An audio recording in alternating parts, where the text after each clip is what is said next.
Hello and welcome. We're going to get started in just a moment, but as you are joining, if you could please introduce yourself, your name and where you're joining us from would be terrific. So we'll get started in just a moment. Thank you for being here.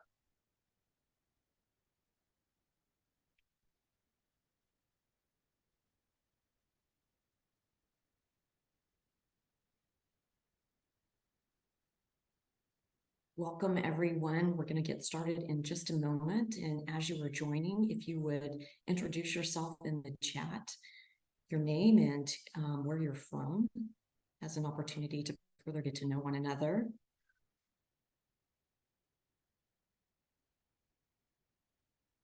So welcome, everyone. Please, as I've mentioned, as you're joining, to introduce yourself, drop your name in the chat. And please, throughout the presentation this morning, if you have questions, feel comfortable in dropping them in the Q&A or in the chat as well. We welcome your questions. So my name is Wendy Doyle, and I serve as President and CEO of United We. And today we are pleased to release the research study of gender parity and racial diversity on civic boards and commissions in Missouri. Researchers have long noted the scarcity of reliable data about how many boards and commissions exist, who serves on them, and how representation breaks down by gender and race. We are here today to share findings about Missouri municipal boards and commissions and how we plan at United We to use this research to inform policymakers, elected leaders, advocacy groups, and potential members of boards and commissions. Before we dive into the research, let me tell you a little bit more about United We and introduce today's guest speakers. Our mission is to advance all women's economic and civic leadership to make systemic change. We do this at United We through three key initiatives: evidence-based research, advocating for policy reform that positively impacts all women, and supporting the appointment of more women on boards and commissions through our nationwide program, the Appointments Project. Research is at the very core of everything we do. We believe it is the first step to true sustainable change. It is critical to identify specific barriers to women's economic development and then to develop smart, practical solutions to overcome them. At United We believe all levels of civic engagement, including boards and commissions, should reflect the rich diversity of the communities they serve. Research shows that increasing the number of women on civic boards and commissions has a positive impact, such as the results include, with more diversity at the table, an increase in public trust in government, a boost in efficiency, improvement in the lives of all residents, and it drives innovation. The intent of today's research release is to highlight the need and opportunity to inspire and empower more women to engage in civic leadership. Now I'd like to introduce members of the University of Missouri St. Louis research team who conducted this important and meaningful research. Dr. Anita Mannion is an assistant professor of political science and an affiliate faculty member in gender studies at the University of Missouri St. Louis. Dr. Mannion's research focuses on the impact of policy on issues of equity, particularly in areas of local government, elections, and education. She serves as the political analyst for KSDK News and has been recognized with several awards, including the Women's Trailblazer Award, Excellence in Civic Engagement Award, and the Chancellor's Award for Excellence in Teaching.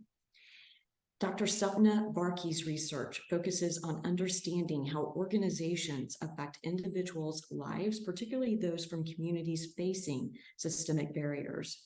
Her work has explored service delivery, governance, and capacity building in healthcare organizations, education systems, and political campaign contribution systems. Dr. David Kimball is professor and chair of the Political Science Department at the University of Missouri St. Louis. His research and teaching focus on American government, voting and election administration, political parties, and public opinion. And Jake Shaw is a political science PhD candidate and graduate teaching assistant at the University of Missouri, St. Louis. His research focuses on national retrospective voting and racial and gender inequality in local government, campaigns, and elections. Welcome to this impressive research team.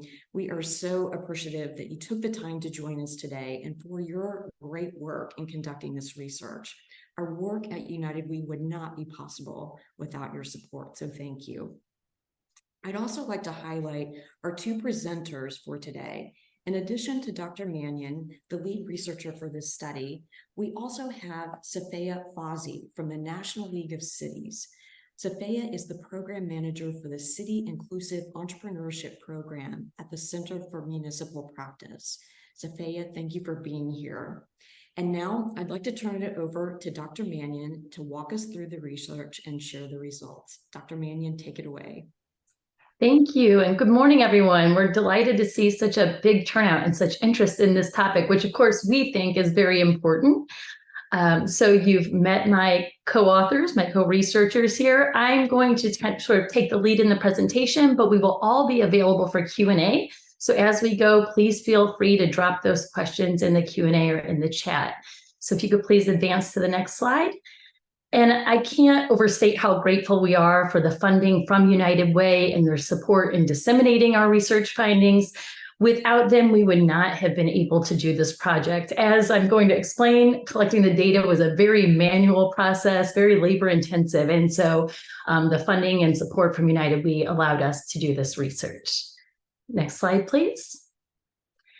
Before I get into our findings, I just want to talk a little bit about why United We and why our research team took the time to focus on civic boards and commissions. Why is this so important that we would spend this time and money and effort looking into this topic? So whatever community you live in, your city, probably also your county, has civic boards and commissions. And these commissions make decisions on planning and zoning, housing, public health, economic development, public safety. All of these other issues that affect your lives are made with the influence of volunteers from the community.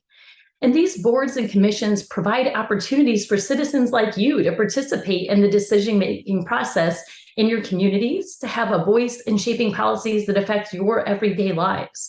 So maybe you don't want to run for office. I totally understand that. But this is another way that you can have voice and influence in your community. These boards and commissions provide expertise, they foster community engagement, and contribute to effective governance of municipalities. They also play a role in policy development. So boards and commissions aren't some toothless organizations. They can hold public hearings, they can allocate public resources, oversee the provision of services, draft ordinances, and recommend regulations. So think about all those rules in your neighborhood.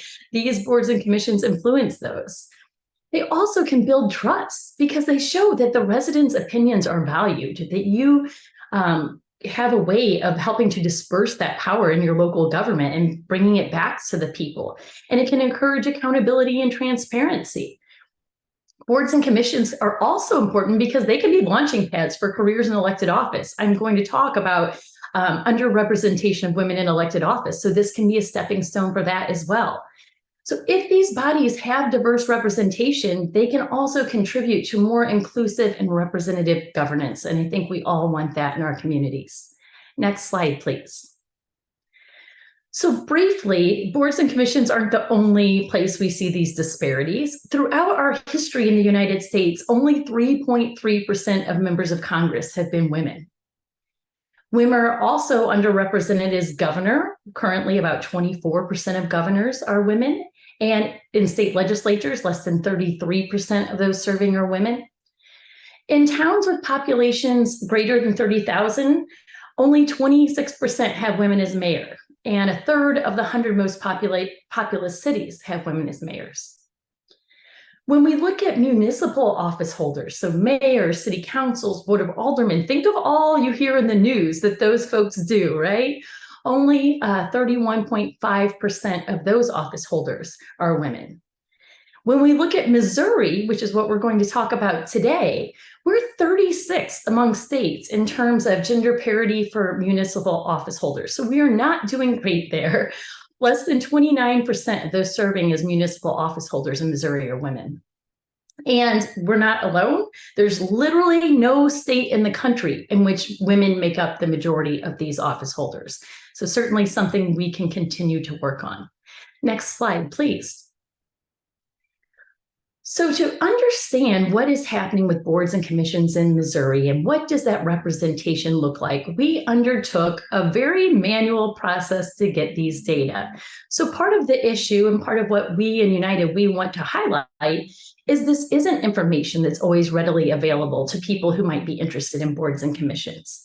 So we gathered data on boards and commissions for any municipality in Missouri that had a population of 1,000 or more. And so that was 341 municipalities. That means we went to their websites. Some don't have a website at all. Some have a website that lists the boards and commissions, but not the members. And some have very open and transparent websites. So we started with websites, and then it was lots of emails, phone calls to city clerks, and we were able to get over an 80% response rate. So in our data set, the sample I'm going to be talking about today, there are 12,210 named board members we looked at in our analysis, and they serve on 1,723 distinct boards and commissions. So we gather all that data, and then we put it through some statistical prediction software that helped us predict what is the gender of the person who's serving based on their name and location, and what is the race or ethnicity of that person. And so then we were able to use those results to bring you the report that I'm going to talk about now. Next slide, please. So just to give you an overview of our sample, these are the populations of the municipalities that we're talking about today. Over 30% have less than 3,000 residents.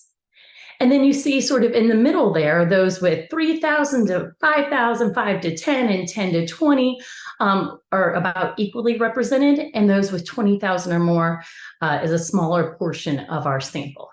Next slide, please. There is a big variance in the number of boards and commissions that municipalities have. So it can go from, I think, all the way up to 20 boards and commissions and all the way down to 0 boards and commissions. So over half of the municipalities in this project have 1 to 5. So that's the most common number of boards and commissions in this study. Next slide, please. You probably won't be surprised to find out that the larger the city is, the more boards and commissions they have on average. So those really smaller municipalities that go from 1 to 3,000 people, on average, only have about 3.5 boards and commissions. But when you get up to those more populous cities with 20,000 or more residents, we see almost average of 20 boards and commissions, which means there's lots of opportunities to serve and lots of niche boards and commissions working on different things. Next slide, please. When we decided to look at this, you can imagine looking at over 1,700 boards and commissions is hard to make sense of, hard to really look at in a way that's meaningful. So what we decided to do was to go through and categorize each of those boards and commissions, again, part of this very manual, time-consuming process. And these are the categories that we came up with. Adjustments and appeals, arts, budget and finance, communications, community development, and economic development. So sort of our nuance there is community development talks more about the morale and the perception of the community versus economic development, which is really focused on the financial aspects. Environmental health, historic preservation. So probably a lot of these sound very familiar to you. When you look at the report, we have in the appendix an explanation of what all these are and how many fell into each category. So we came up with the categories and we ran the statistical software to figure out the gender. And I should say in our report and also in my presentation today, we do use the terms female and women throughout sort of interchangeably, but we want to acknowledge that those terms are not synonymous. And we never intend to use female in a way that is exclusive to any community. So please keep that in mind as we use those terms.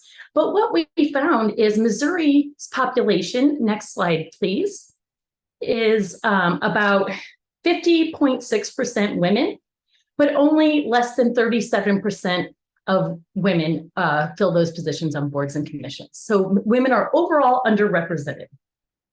When we look at those categories, you might not be surprised to see the ones where women make up, there's a gender parity. They make up at least their proportion of the population. So at least that 50.6% are arts, community development, human rights, library, or special, which has to do with charters. And so not really those sort of planning and zoning, economic development, some of the other ones that you might hear about more often. So those are the only ones statewide in which women have gender parity. We also looked at racial parity, and Black members are underrepresented in every one of those categories statewide except for health. So overall, Black Missourians comprise 11.7% of the population, and they have less than that on every category of boards and commissions except for health. All right, next slide, please. One thing we were interested in is, are there characteristics of municipalities that makes them more likely to have gender parity, to have more women on boards and commissions? And I think our hunch, I think my research team will say it's fair to say, our hunch was that larger municipalities would have greater gender parity. They have a larger pool of people to pull from, and we thought maybe it would be more equitable. But as you can see by this table here, our findings were actually the opposite. So this was one of our surprises, was that the smaller municipalities with populations less than 3,000 actually had more representation, more boards and commissions that had greater than 50% female. So you can see almost 42% of those small municipalities, boards and commissions, have gender parity, where when you get into the larger populations, it's actually less. We also ran analysis to see if the average household income or educational attainment of the municipality made a difference, and we did not find any statistically significant difference there either.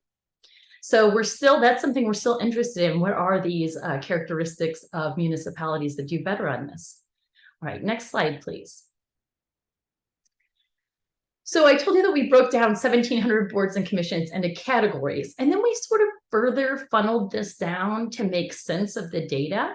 We don't want to just speak broadly. I've given you the broad numbers. Both people of color and women are underrepresented. That's the headline. That's probably not shocking to anyone. But then what are the different types of boards and commissions that different people are serving on? So there's this term power boards that's been used in some other research studies. And this is the idea that there are boards and commissions that serve what people perceive as stereotypically feminine core functions. So libraries, human services, historic preservation. Those are viewed more as stereotypically feminine missions. And then there's these other boards and commissions that have these stereotypically masculine core functions. And that would be your planning and zoning, economic development, budget and finance. And those power boards, those stereotypically masculine functions, end up having a huge impact on public policy, on allocation of resources. The decisions they make impact issues like housing prices, segregation, environmental justice.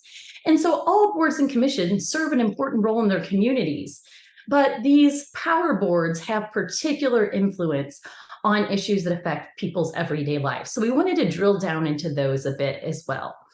If you could advance, thank you.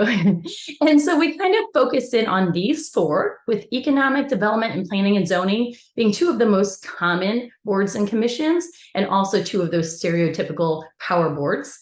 And then Parks and Rec and historic preservation being ones where we saw more service from women and more stereotypical feminine missions.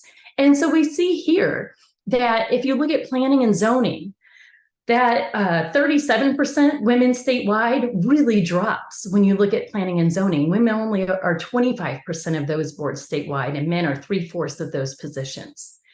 And when you look at ones like historic preservation and Parks and Rec, then you see more gender parity, where women represent almost half of those statewide. So we can still see that while statewide on all the boards and commissions, it's inequitable, particularly when we start looking at power boards, men are even more overrepresented. So we also looked at that from a standpoint of racial representation. And the next slide will show us that I think these numbers are really striking, that when you look at these boards and commissions, so remember that Black Missourians make up 11.7% of the population, and then we have other races in there as well. So you can see that last category, that over 91% of all of these boards in this list are white appointees. And so when we talk about whose voices are being heard in economic development, in planning and zoning, you think about who owns houses versus who rents, who worries about childcare and access to public transportation, health, and other issues. So we can see that white voices are clearly overrepresented on these boards and commissions. Next slide, please. And then the last aspect we really looked at is not all boards and commissions listed positions for their members, but when they did, we noted that.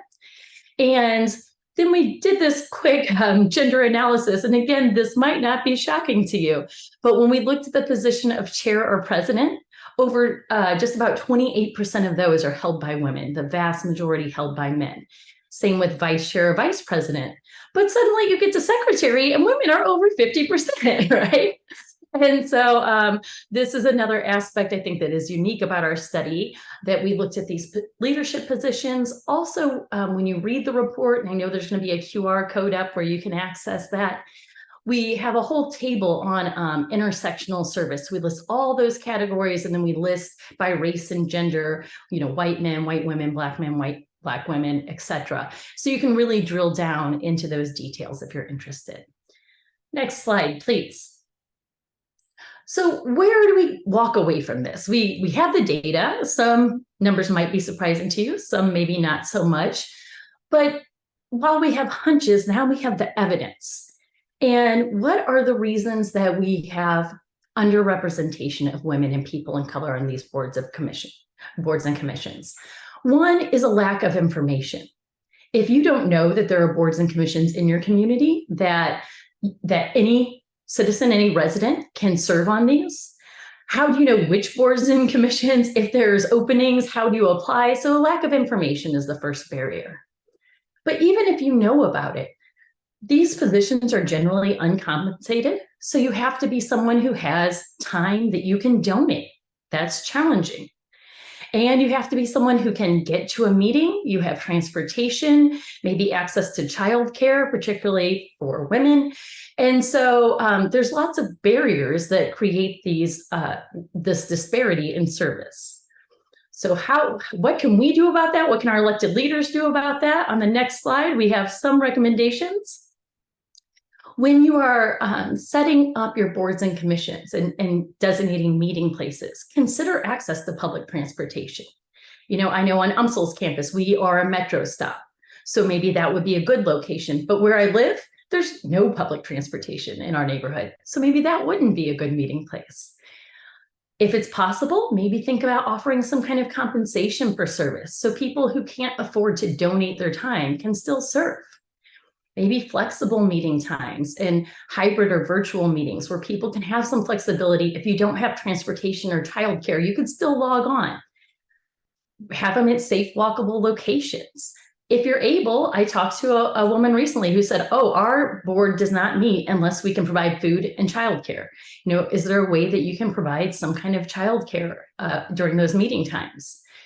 And then foundationally, what municipalities can do is make sure that information is accessible on their website, that there's information about the boards and commissions, what is the mission, when are there vacancies, and what is the process for being appointed? How do you put yourself into that pool? Next slide, please. So as I said, the full report is released today. We hope you spend some time digging through those data, and we hope you share that information with your friends, your colleagues, with your local elected officials. And we encourage those in your network to seek appointment. So maybe, I'll be honest, as I've been working on this project, I thought, maybe I should look into this kind of service. Why am I not doing this, right?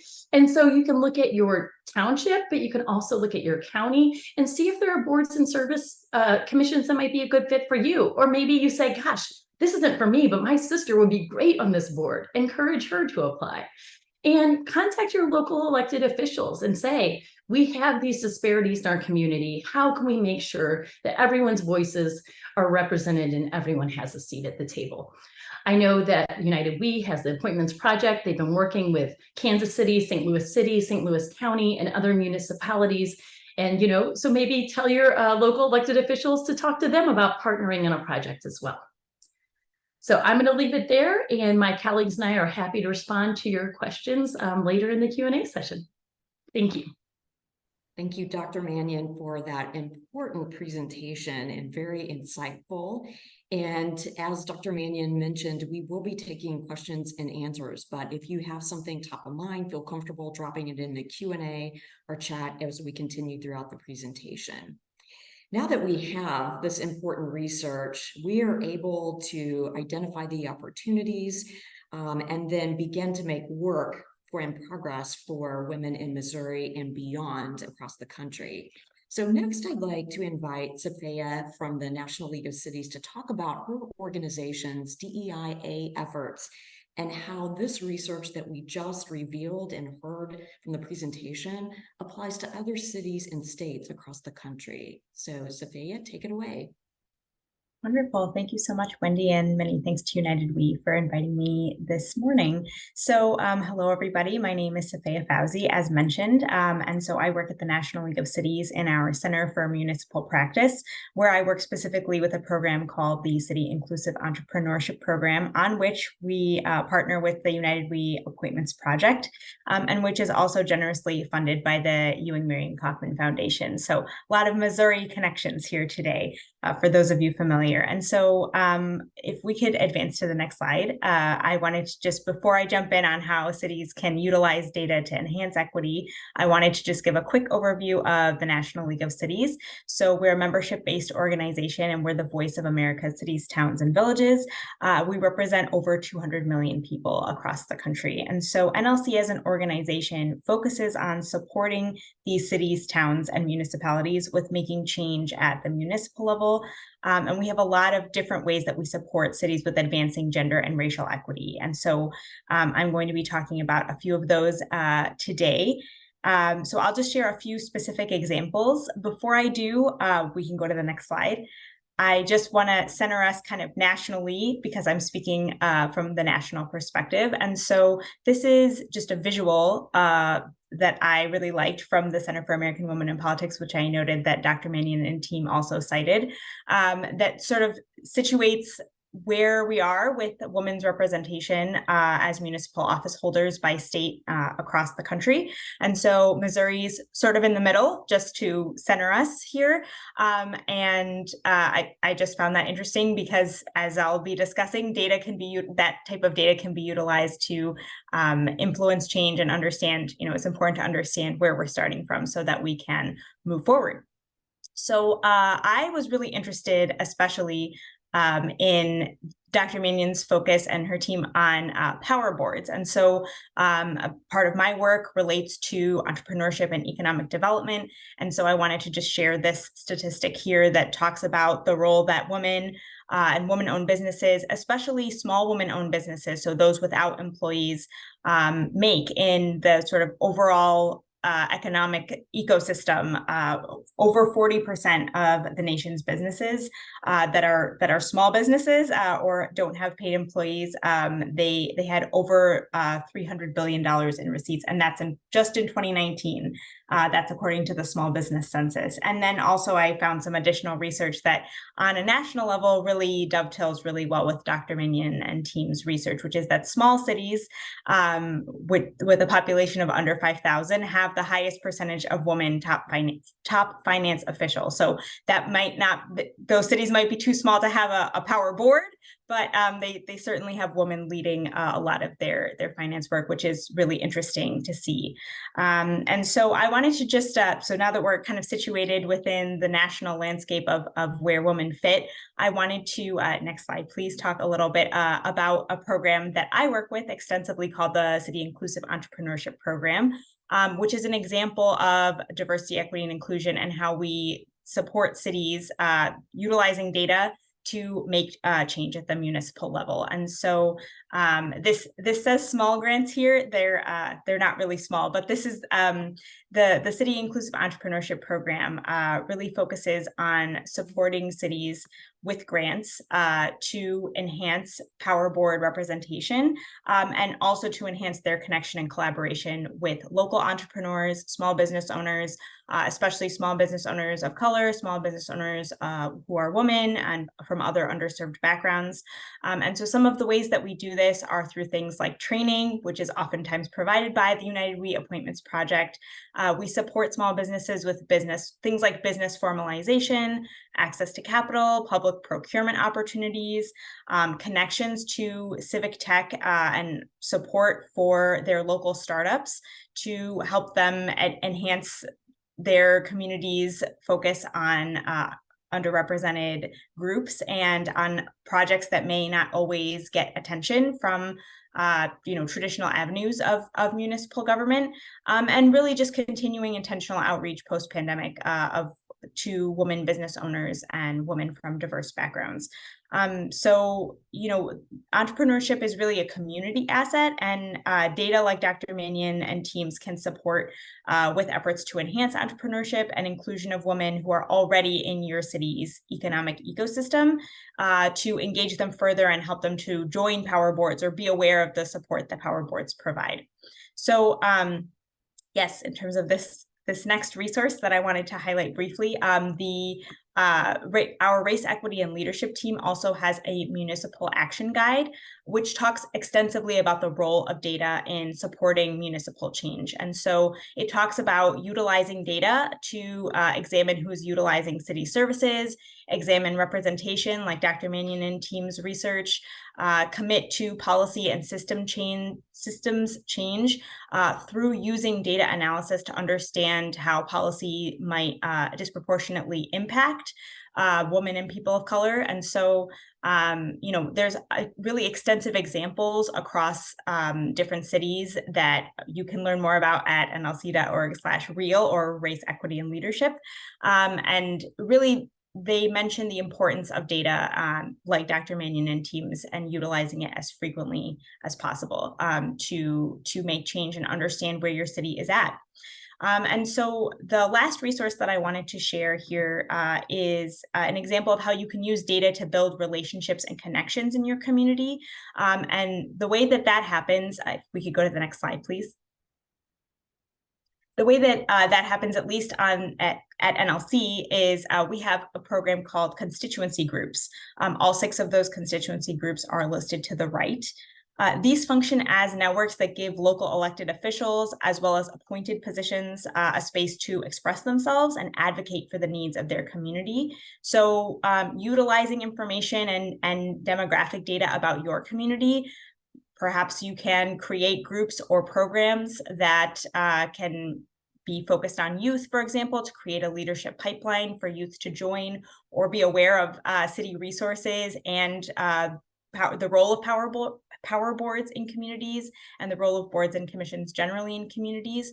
From a power board perspective, you can partner with or use data to be aware of or connect with your local chamber of commerce, or perhaps your local chamber of commerce that's focused, that's primarily focused on women's membership, or a chamber of commerce of color that may be local or regional to you. We've also seen cities utilize data to create resolutions or goals related to representation of their boards and commissions. And then, we've also seen cities utilize community task forces or committees to advance municipal representation of women on power boards and commissions generally. And of course, National League of Cities has a lot of other resources and some of these additional pipeline programs that I've listed here that are focused on reaching out to underrepresented groups. And so this is really just a very broad overview. I know I'm a little bit over time, I apologize, but we can go to the last slide here. If there's any questions about any of these National League of Cities programs, or if you're interested in our City Inclusive Entrepreneurship Program, membership is actually open to, we're actually recruiting right now for any medium-sized or larger city in Missouri if they are interested in joining the City Inclusive Entrepreneurship Program and advancing some of this, utilizing some of Dr. Mannion and team's research and advancing your focus on women at the municipal level on boards and commissions. Please don't hesitate to reach out. So thank you so much to the United We team for having me, and thank you so much to Dr. Mannion and team for your really critical research on representation. Thank you, Sophia. We appreciate your presentation, the research that you've shared from the National League of Cities, but also the resources that you shared too for municipalities, across the country. So thank you. Thank you so much. We appreciate your partnership. So I think what the takeaway here and some next steps, we've shared the importance of gender representation, that we clearly have some work to do, and the Appointments Project is a solution to do so. So we're proud that today we announced more than 190 women have been appointed through the Appointments Project, but it clearly, as the data tells us, that's not enough. So we also know, and Dr. Mannion mentioned this, that women want to be asked to serve. So if you're joining us today and just, thinking about the opportunity, we hope that you are encouraged and want to step up and utilize your voice and apply to be a part of the Appointments Project and register. You can certainly learn more about the Appointments Project through our website at united-we.org, and you can see here on the screen actually how to get that information. So I also encourage you that the investment in the research that we are releasing today is for everyone. And we encourage you to review the research report, but also know that this is a tool that we hope that you will share with others that are in your circles of influence. Together, when we share the research, we can educate others and inspire more women to lead and to serve. So with that, I would encourage you, we have time for some questions and answers. If you have anything that's on your mind, drop it in the Q&A or in the chat. And I do have a couple of questions for the research team. And I will begin my first question to Dr. Mannion. So what was the most shocking piece of data that you uncovered? Yeah, well, for me, as I pointed out, I think I had this idea that larger municipalities would be doing a little better at this. So I was surprised to see it was actually the opposite. I think that my fellow researchers might have some other observations there. Yes, please, research team. Dr. Kimball, anything that you'd like to add? Sure. I think the thing that struck me was that in the places where the power is concentrated, leadership positions and in boards that deal with taxes, finance, zoning, development, that's where women are most underrepresented in boards and commissions. Thank you. And Dr. Varkey. Yeah, I was actually very impressed with Missouri and our ability to get to our 80% of the municipalities that had our cutoff of population. I'm running a similar project in North Carolina, and it's been a lot more challenging to get some information that Missouri, and Jake was just amazing in getting that Missouri was willing to share. And Jake, anything you'd like to add? Yeah, well, I think, and Dr. Mannion kind of talked about this earlier, but I still remain shocked about how unavailable a lot of this data on municipal boards and commissions remain in Missouri. I think the fact that many Missourians are unable to see who serves their community, much less the boards that serve them, kind of perpetuates the cycle of gender and ethnic misrepresentation. So hopefully this research can kind of reduce some of those barriers to entry, and I look forward to the work that we engage in moving forward. That's something that United We, as we've been, engaged in research for some time, really identified the importance of data collection. And if there is, an encouragement with our NLC partnership, Sophia, of, encouraging municipalities to actually start to capture some of this information, because it is such a great tool to identify opportunities. So it's a great point, Jake, and something that we hope is a key takeaway for our municipalities is starting to work to collect some data. So Sophia, a question for you. So Missouri is not alone in the opportunity to increase gender and race representation. So how can the insights that have been shared today reapply nationwide?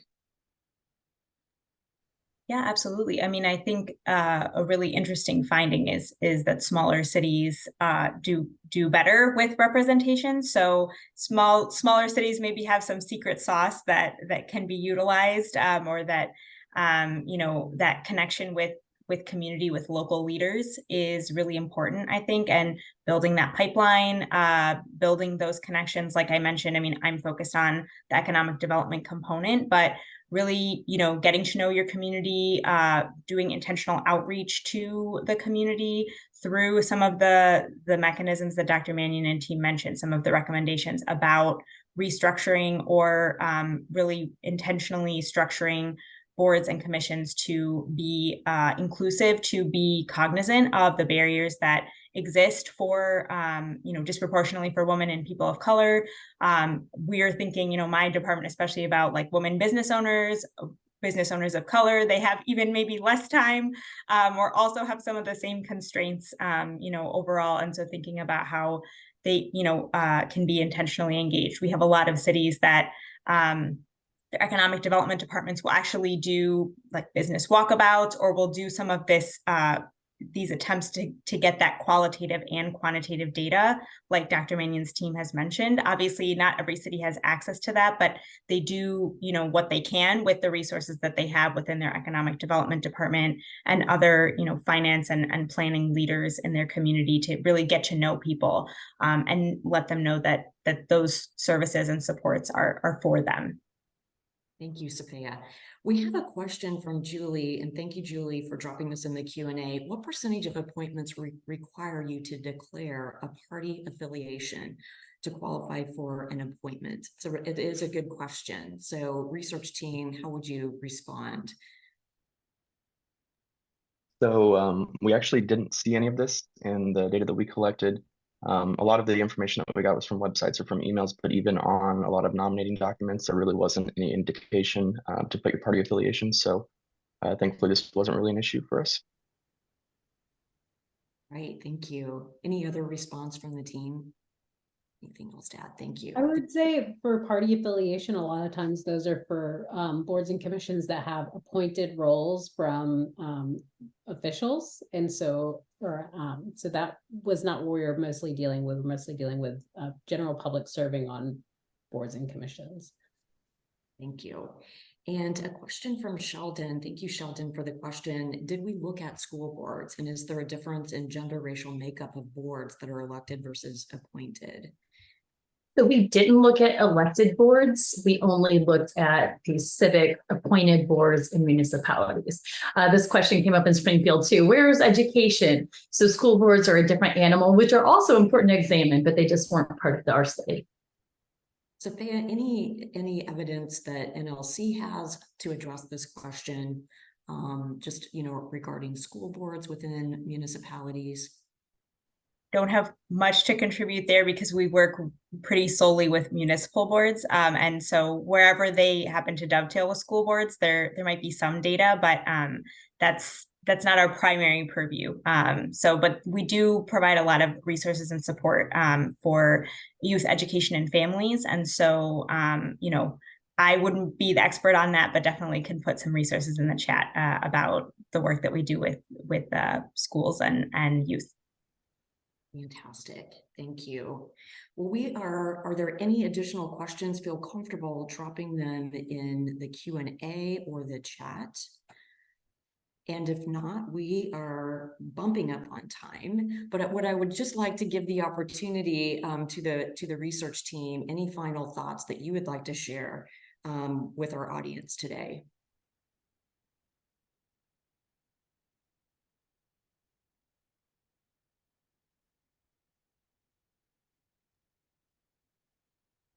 Dr. Kimball. what's Sure. that?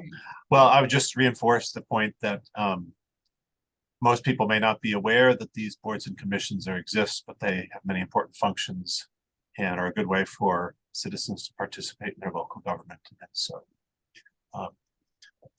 they're important. Yes, yes.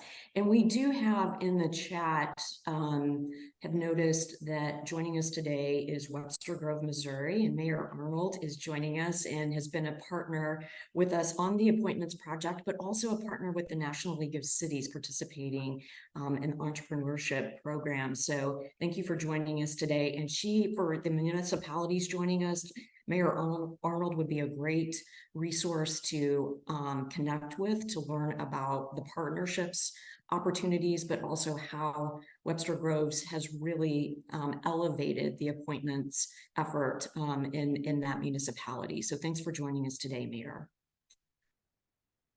And Dr. Mannion, any final parting thoughts? Yeah, I would just say, kudos to women like Mayor Arnold who run for office and who undertake that. But for those of us who that might seem really daunting and we don't maybe have the wherewithal to do that in our lives, this is a way to serve where you don't have to run for office, you don't have to campaign. Maybe you just fill out a form online or talk to your local elected official and still have a way to have significant influence in your community. Thank you. Thank Wendy, you. I would Yeah, add that many boards and commissions can really benefit from people from certain occupations. So for example, a health board would benefit from having RNs and BSNs and things like that on the board. So even thinking about how it can fit into the work that you're already doing, and maybe your organization has some protected time or resources that can help you serve in those ways, could be a way to increase participation. Thank you. Thank you for that important point. It's a great professional development opportunity. Sophia, any final thoughts from NLC's perspective? I mean, the number of resources out there to get started on this work, if you haven't, is tenfold. And so, this research just kind of from Dr. Mannion and team has really, I guess, cemented a lot of the importance of just getting started within your community. And so I would just encourage you to use that research if you live in Missouri to get started. And if you want to take it further, to reach out to National League of Cities to provide even more support and engagement. And of course, thank you to United We as well, like I said, for your support of representation and advancing representation and research. Thank you. I want to thank all of our participants. Thank you all for joining us today to reveal this important research. I'd also like to personally thank the University of Missouri St. Louis research team, Dr. Mannion, for your leadership. This is a great research study that we know that's going to go far and wide and really change the representation of boards and commissions in Missouri. I'd like to thank Sophia for joining us, for your leadership and for the leadership of the National League of Cities, and for all that you do to really lift up and again underscore the importance of representation. And for additional information, you can access the research. I know it's been dropped into the chat, but you can certainly access it on our website at unitedwe.org. And you can find more about the Appointments Project on our website as well. Thank you for joining us today and have a great rest of the day. Thank you.